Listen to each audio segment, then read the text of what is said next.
আমার কানে এখনো বাজে যে কারো পানি লাগবে, পানি আসছে এখন, কারো পানি লাগবে। তো এটা যতদিন মাথায় থাকবে ততদিন পর্যন্ত আমরা শান্তিতে ঘুমাতে পারবো না। দেশের একজন নাগরিক হিসাবে আমরা তো সারা জীবন মানুষের জন্য কাজ করেছি। আমরা যারা এন্টারটেইনমেন্ট ইন্ডাস্ট্রিতে কাজ করি, আমরা কার জন্য কাজ করি? ইন্ডিভিজুয়ালকে দেখানোর জন্য কাজ করি না, আমরা দেশের মানুষের জন্য কাজ করি। দর্শক, শুরুতেই যার ভিডিওটা দেখালাম তিনি হচ্ছেন সিয়াম আহমেদ। খুবই জনপ্রিয় একজন অভিনেতা। তার চলচ্চিত্র, তার অন্যান্য অভিনয় নিশ্চয়ই আপনারা দেখেছেন নানান প্ল্যাটফর্মে। আজকে এই সিয়াম আহমেদ সহ অনেক শিল্পী রাস্তায় নেমেছেন। আজকে রাস্তার দৃশ্য ব্যতিক্রমী।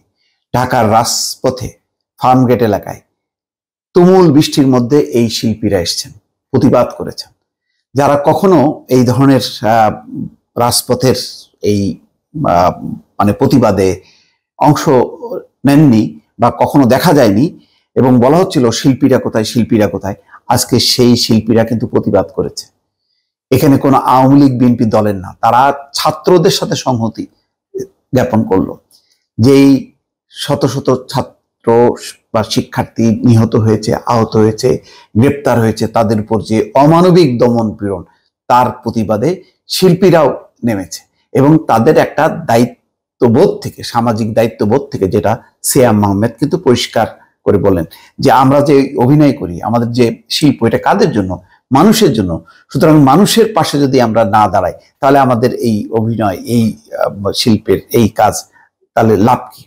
আজকে শুধু সিয়াম আহমেদ না, সিনিয়র শিল্পী মোশাররফ করিম, তিশা, আরো অনেকে এসছেন। এটা একটা ব্যতিক্রম ধর্মী ঘটনা যে এত নির্যাতন, নিপীড়ন এবং হত্যাকাণ্ডের পর এই শিল্পীরা কিন্তু ভয় পাননি, দমে যাননি।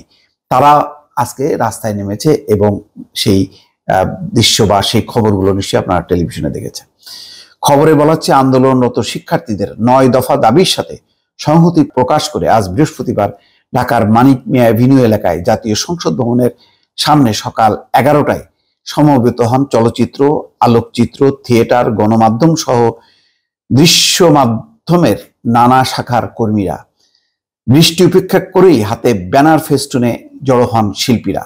দৃশ্য মাধ্যম শিল্পী সমাজ ব্যানারে সেখানে কোটা সংস্কার আন্দোলনকে কেন্দ্র করে দেশে হত্যা, সহিংসতা, গণগ্রেপ্তার, হয়রানির প্রতিবাদে এবং সকল হত্যার হিসাব ও বিচার করা, গুলি ও সহিংসতা বন্ধ, গণগ্রেপ্তার ও হয়রানি বন্ধ, আটক শিক্ষার্থীদের মুক্তির দাবি জানিয়েছেন তারা। দৃশ্য মাধ্যম শিল্পী সমাজের ব্যানারে যুক্ত হওয়া সংস্কৃতি কর্মীদের এই আয়োজনে অন্যতম সদস্য অভিনেত্রী আজমিরি হক বাঁধন। তিনি বলেন, আন্দোলনরত শিক্ষার্থীদের 9 দফা দাবির সঙ্গে সংহতি প্রকাশ করে জাতীয় সংসদ ভবনের সামনে দাঁড়িয়েছি আমরা ভয়হীন, ন্যায্য ও মানবিক মর্যাদার বাংলাদেশ চাই। সব হত্যাকাণ্ডের বিচার চাই। হত্যা, সহিংসতা, গণগ্রেপ্তার আর হয়রানি বন্ধ চাই। বৃহত্তর চলচ্চিত্র, আলোকচিত্র, থিয়েটার, গণমাধ্যম সহ দৃশ্য মাধ্যমের নানা শাখার কর্মীরা মিলিয়ে মূলত দৃশ্যমান শিল্পী সমাজ।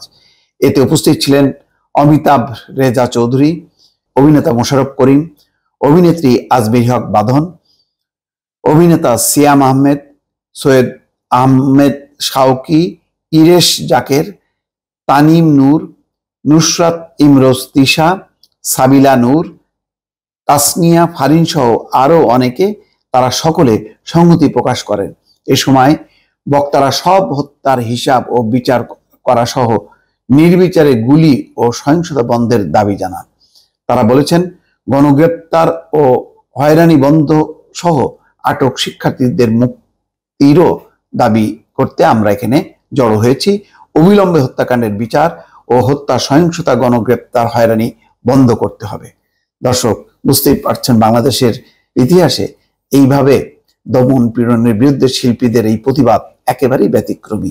তারপরও এখনো মানে আমরা দেখি যে অনেক শিল্পী যারা এই গত 15 বছরে কেবল অন্ধভাবে সরকারের তোষণ করেছেন, সেই সব অনেক শিল্পী কিন্তু সেখানে ছিলেন না।